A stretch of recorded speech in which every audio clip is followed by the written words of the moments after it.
있습니까? 그러나 남의 편의 관점에 서면 그런 것을 보면서 불평할 수밖에 없어요. 그러나 예수님은 오병이어를 통해서 우리에게 5,000명이 먹고도 남을 만한 감사의 능력의 회복을 보여주셨다라는 거예요.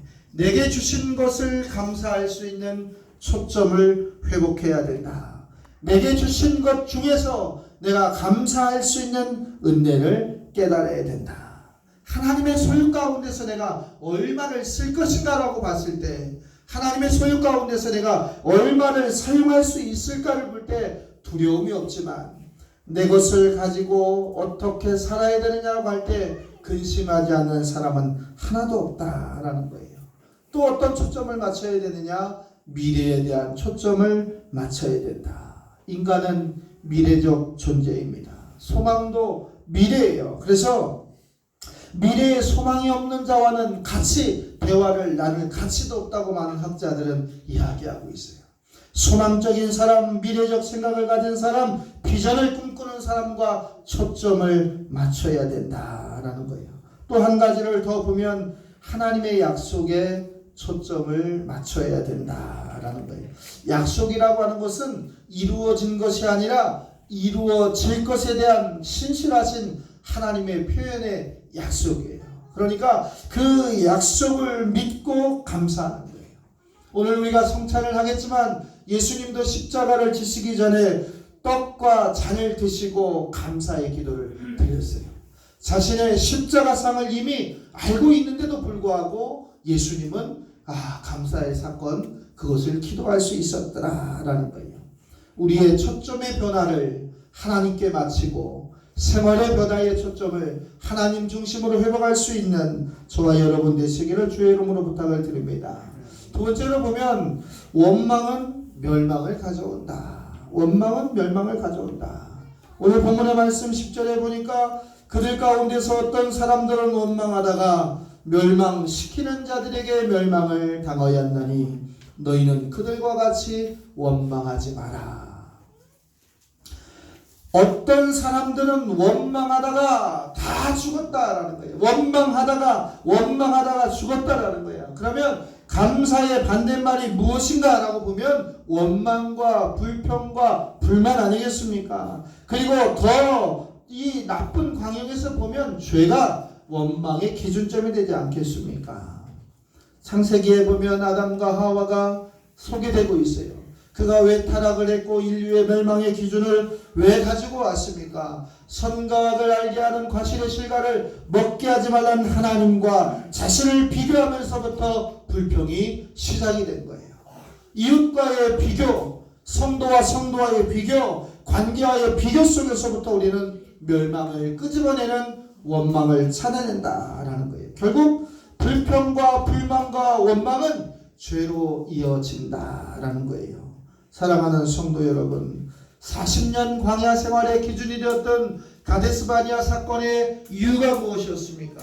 가나안 거민들과 이스라엘 백성들을 비교하였을 때 그들은 어떻게 40년 동안 광야 생활하는 기준점을 찾았느냐? 10명의 정탐꾼의 이야기와 2명의 정탐꾼의 이야기에서 대부분의 많은 사람들은 10명의 정탐꾼의 이야기에 편들어가면서 불평과 불만과 하나님을 저주하고 모세를 저주하는 갈림길에 섰을 때 그들은 결국 가나안과 상관이 없는 멀어진 자가 되었다는 사실을 우리는 기억할 수가 있습니다.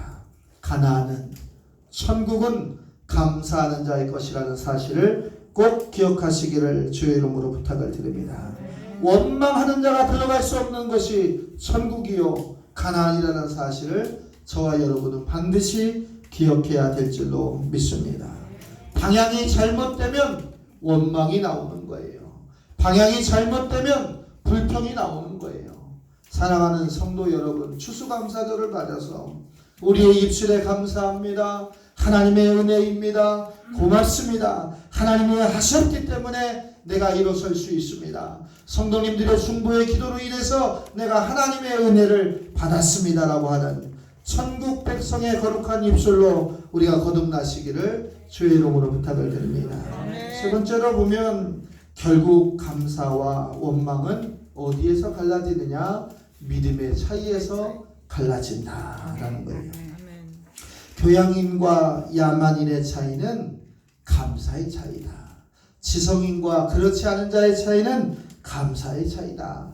신앙인과 신앙인이 아닌 자의 차이는 감사의 차이다라는 거예요. 구약 성경에 보면 6월절 사건을 기억하는 감사, 구속에 대한 감사 6월절, 봄에 씨를 뿌린 비를 거두어들이는 77절, 그리고 한 해의 열매를 맺었던 초막절, 모두 다 감사의 절기로 하나님께 드렸습니다.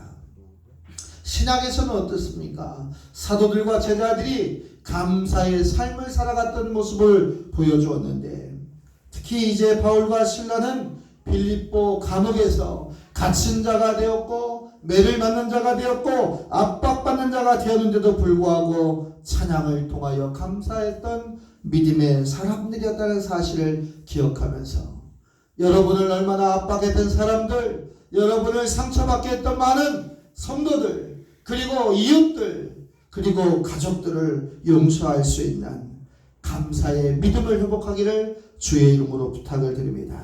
그러면 이기는 거예요. 그리고 일어서고 참된 평화와 회복의 능력이 주 안에서 저와 여러분에게 나타날 줄로 믿습니다. 감사는 믿음의 완성이에요. 감사는 구원의 완성입니다. 감사는 우리에게 평안을 주고 여호와 라파 치유를 허락하시고 우리의 삶을 변화시키는 능력이 된다라는 거예요.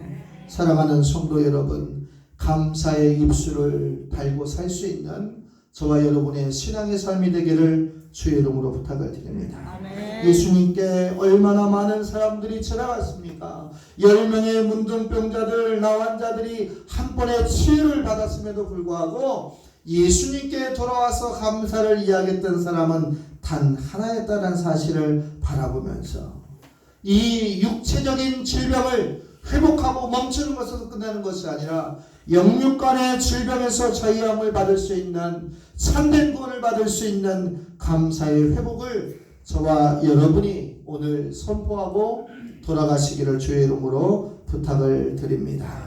신앙의 형태를 보면 이런 세 가지가 있습니다. 감사할 일이 있는데 감사하지 않는 사람, 못하는 사람, 또 감사할 일이 있을 때만 감사하는 사람, 감사할 일이 없는데도 감사할 일을 찾아서 하는 감사한 사람. 여러분은 어떤 사람이 되시겠습니까?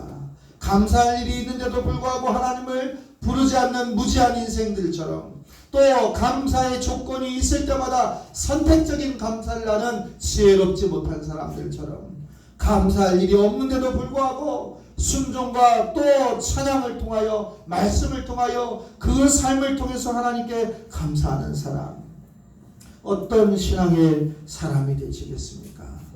구약성경 하박국의 말씀에 보면 바벨론 침공으로 인해서 가진 것과 소유한 모든 것이 황폐화되고 아무것도 없던 그때 그들의 고백의 기준이 뭐였느냐? 농사도 망쳤고 무화과 농사도 망쳤고 포도 열매도 망쳤고 감람나무의 소출도 밭에 먹을거리도 우리의 양도 없고 외양간에 서도 없는 황폐한 심정을 가졌던 그들의 고습에서도 그럼에도 불구하고 여호와께 감사한다라는 신앙의 고백을 우리의 삶의 교훈으로 삼기를 주의 이름으로 부탁을 드립니다.